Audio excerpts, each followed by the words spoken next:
دوستوں یہاں سے 3500 سال پہلے کی بات ہے جب فرعون مصر نے موسیٰ علیہ السلام اور ان کی قوم کا پیچھا کیا کہ انہیں ختم کر دے، اور اچانک ایسا مقام آیا کہ آگے صرف سمندر تھا اور پیچھے فرعون کا لشکر، بھاگنے کا کوئی راستہ نہ تھا۔ تب اللہ تعالیٰ نے حضرت موسیٰ علیہ السلام کو حکم دیا کہ اپنا عصا مبارک سمندر میں مارو۔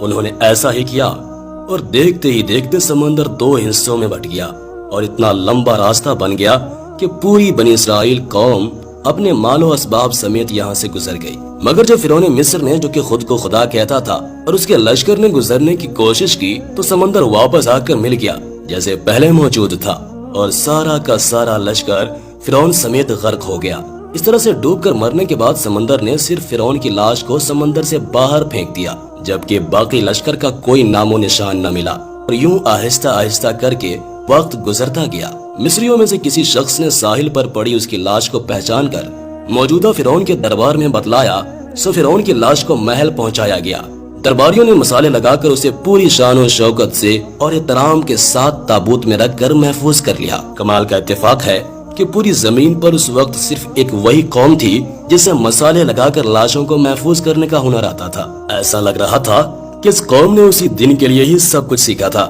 فرعون مصر کی لاش کو مسالہ لگا کر محفوظ کرنے کے عمل کے دوران ان سے ایک غلطی ہو گئی، اور وہ غلطی یہ تھی کہ فرعون کیونکہ سمندر میں ڈوب کر مرا تھا اور مرنے کے بعد کچھ عرصہ تک پانی میں رہنے کی وجہ سے اس کے جسم پر سمندری نمکیات کی ایک تہ جم گئی تھی، سو مصریوں نے اس کی لاش پر نمکیات کی وہ تہ اسی طرح سے رہنے دی اور اسے ایسے ہی مسالہ لگا دیا۔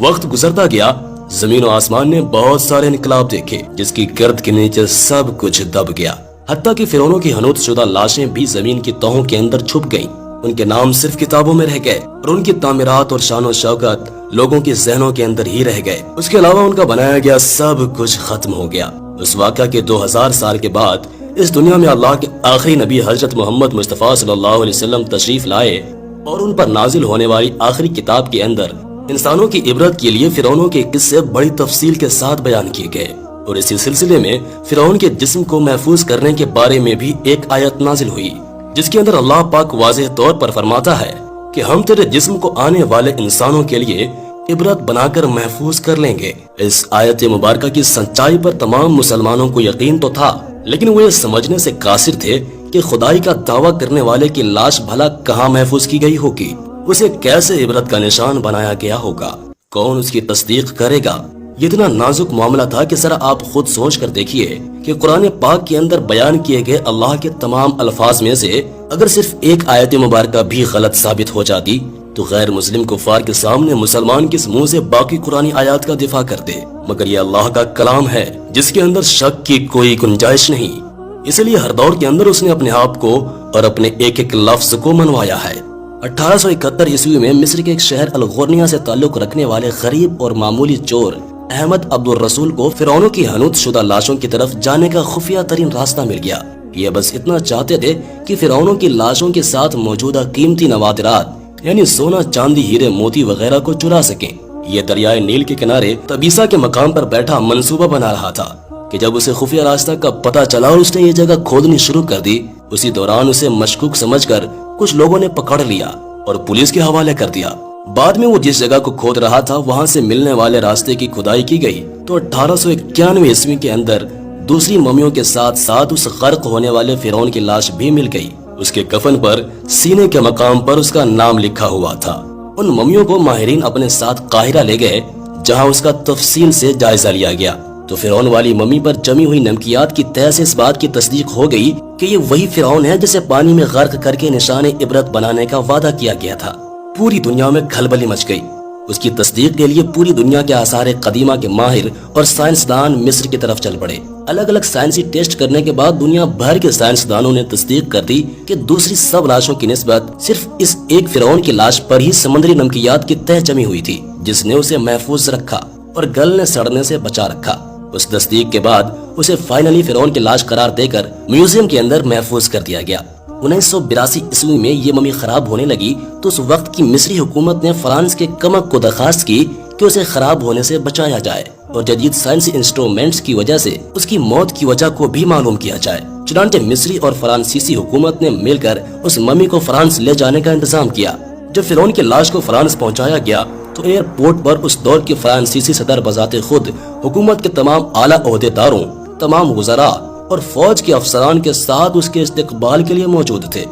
فرعون کی لاش کا استقبال کیا گیا جیسے کسی عظیم زندہ بادشاہ کا استقبال کیا جاتا ہے۔ فوجی دستوں نے اسے سلامی دی اور اس کی ممی کو ماہر ڈاکٹروں کی ٹیم کے حوالے کر دیا گیا۔ اس ٹیم کے سربراہ تھے ڈاکٹر مورس بکائے، جو مذہبی طور پر کرسچن تھے۔ جب مائکروسکوپک ٹیسٹوں کے ذریعے ممی کے تمام اعضاء کا باریک بینی سے جائزہ لیا گیا تو معلوم ہوا کہ اس کی لاش اور جسم کے اندر سمندری ذرات ابھی تک موجود ہیں، یعنی یہ کنفرم ہے کہ اس کی موت سمندر میں ڈوبنے کی وجہ سے ہی ہوئی تھی، کیونکہ سمندری پانی کے اندر ہی اس قدر نمکیات پائی جاتی ہیں۔ بحیرہ احمر میں ڈوبنے کے بعد اس کی لاش کو بھول کر سمندر پر تیرنے اور حمام فرعون تک پہنچنے میں کافی وقت لگا ہوگا، جس کے دوران میں اس کی گوشت پوست میں سمندری پانی کا نمک جذب ہو گیا ہوگا۔ یہ نمک اس کی لاش کو حنوط کرتے وقت خارج نہیں کیا جا سکتا تھا۔ 3000 برس کے دوران میں یہ رفتہ رفتہ اس کے جسم سے خارج ہو کر ایک تہہ کی صورت میں جم گیا، اور جب پٹیاں کھولی گئیں تو نمک اس پر جمع ہوا پایا گیا۔ مگر ایک بادشاہ کی موت پانی میں ڈوبنے کی وجہ سے ہو،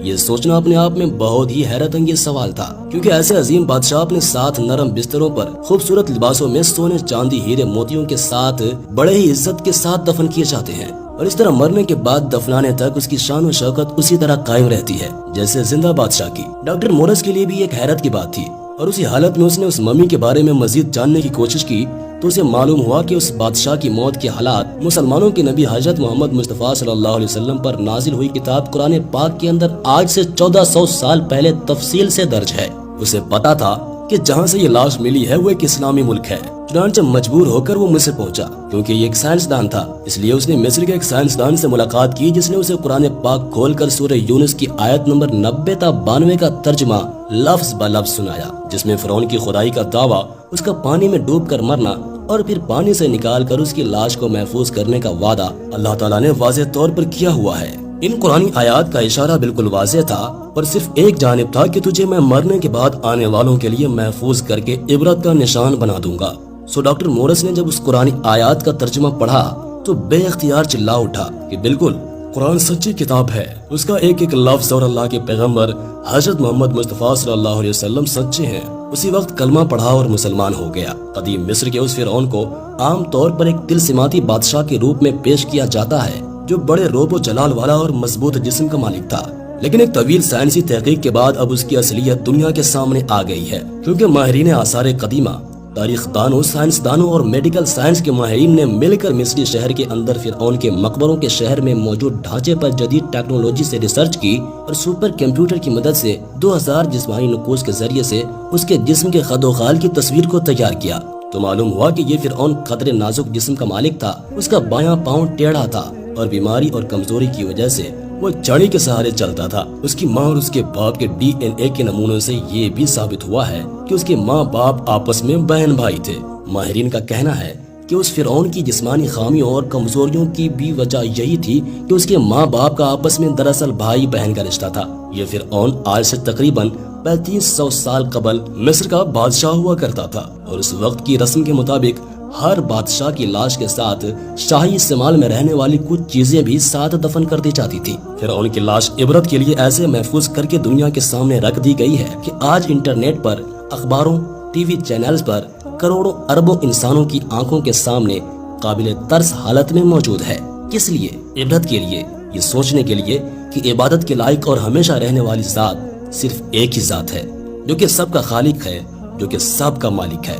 سب کا رازق بھی ہے۔ اور اگر دنیا کے انسانوں میں واقعی کوئی خدا موجود ہے تو اپنی قوم کو تباہ ہونے سے پہلے خود کو ہی اللہ کے عذاب سے بچا کر دکھا دے۔ اللہ سے دعا ہے کہ وہ ہمیں ہر قسم کے فتنہ سے محفوظ کر کے نبی آخر الزمان صلی اللہ تعالی علیہ وسلم اور اہل بیت کا سچا پکا عاشق بنائے۔ ویڈیو کو لائک کرنے کے ساتھ ساتھ دوستوں